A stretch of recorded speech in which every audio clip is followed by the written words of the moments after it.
Welcome to the ceremony to present the 2021 George Mason Award to Roanoke journalist Beth Macy.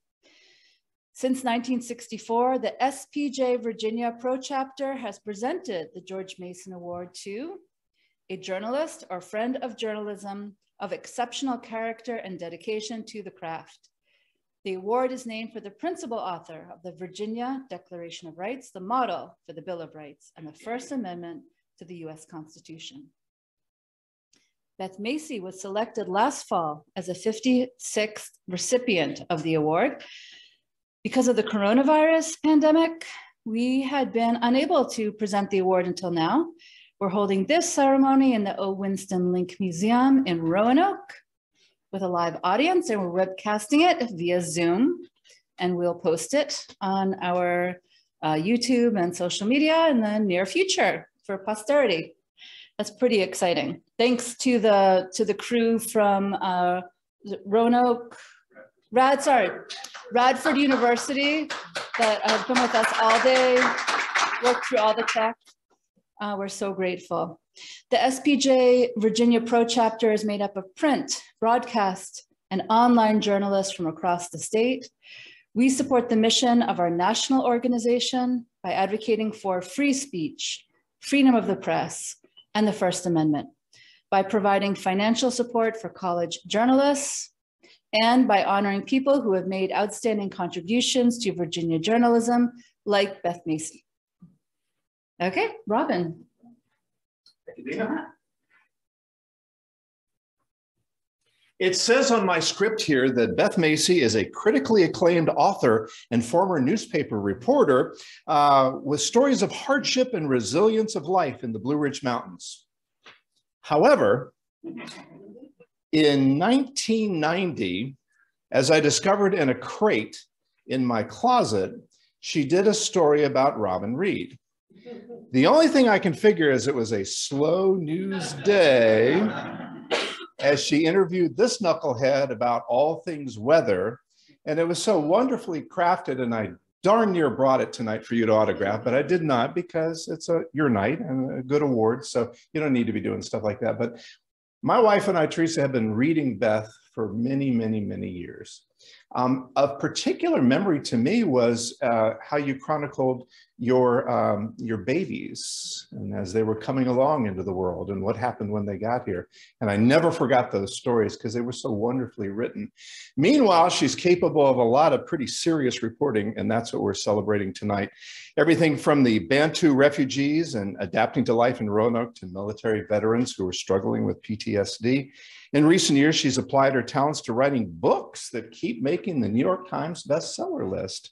I'm talking about nonfiction. She won awards from the Columbia Journalism School, the Library of Virginia, and other groups. Her books published by Little Brown and Company included Factory Man, which is a fascinating read about what happened in Martinsville and surrounding areas in Southern Virginia that used to make all the furniture. And I'll bet if you have some old furniture in your house and you open it up, you'll see one of the factories from nearby where that furniture came from, and she helped kind of open up that story.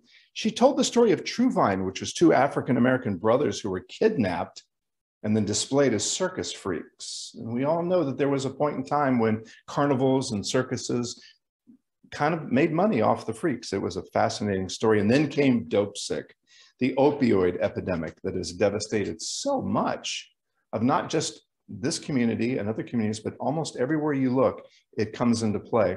In August, she's happy to report that the publisher will bring up Macy's follow-up book to Dope Sick. It's called Raising Lazarus.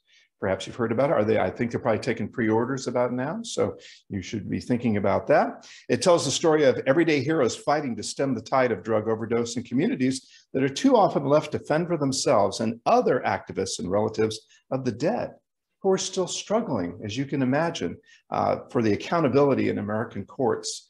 Every time I see a headline on that, I think, I wonder what Beth would think, because it's not enough. These little headlines are not enough. Beth was the first member of her family to attend college. She holds a bachelor's degree in journalism from Bowling Green State University in Ohio and a master's degree from the beautiful Hollins University.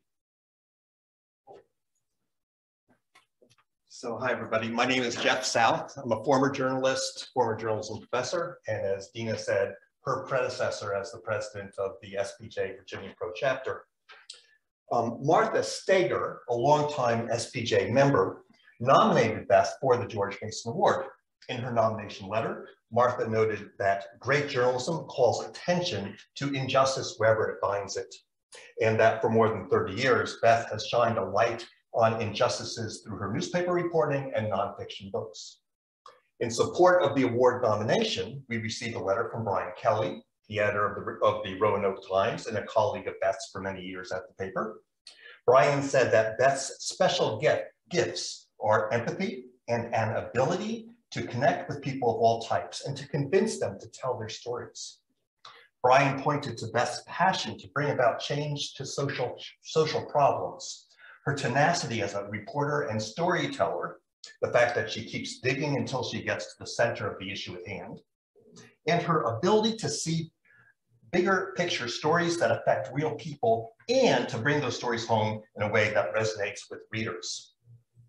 Brian cited a series of stories about the then burgeoning opioid crisis called The Damage Done that Beth wrote for the Roanoke Times in 2012. For that compelling series, Brian noted, Beth was able to build a relationship with both the mother of the victim of a fatal overdose and with the mother of the young man convicted of contributing to his death. Beth later expanded on that theme with Dope Sick, published in 2018, starring Michael Keaton, Rosario Dawson, other celebrated actors, and directed by Danny Strong. Beth was a writer and executive producer on the 8-part series, which won accolades in the Critics' Choice Television Awards, the Golden Globe Awards, the Screen Actors Guild Awards, and other competitions.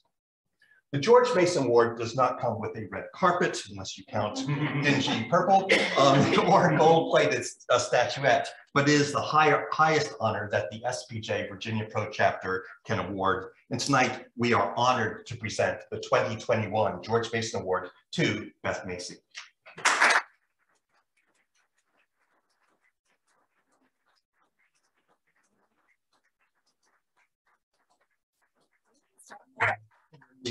So wow, there you go. It is a very large black. Beautiful. Extra strength wall hanger. Thank you so much.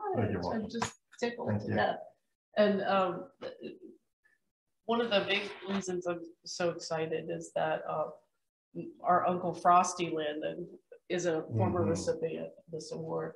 Frosty hired me to work at the Roanoke Times. And then a couple months later, I met his nephew in a bar. But Frosty has helped me my whole career. He just passed away last year, and it's been just a huge influence. So it's particularly means a lot to win something that Frosty won. So thank you so much for recognizing my work. Yeah, it's our honor. It's our honor. Thank you so much for joining us today. Of course. Yeah, if you would have a seat, it's now showtime. All right. Yes, To celebrate this award, we have invited Ralph Barrier Jr., a longtime colleague of Beth at the Roanoke Times, to ask her about her journalism and her career. Thank you.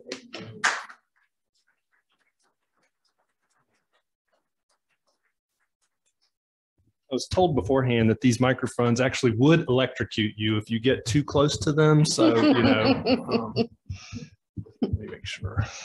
Tighten this up here. That's pretty good right there.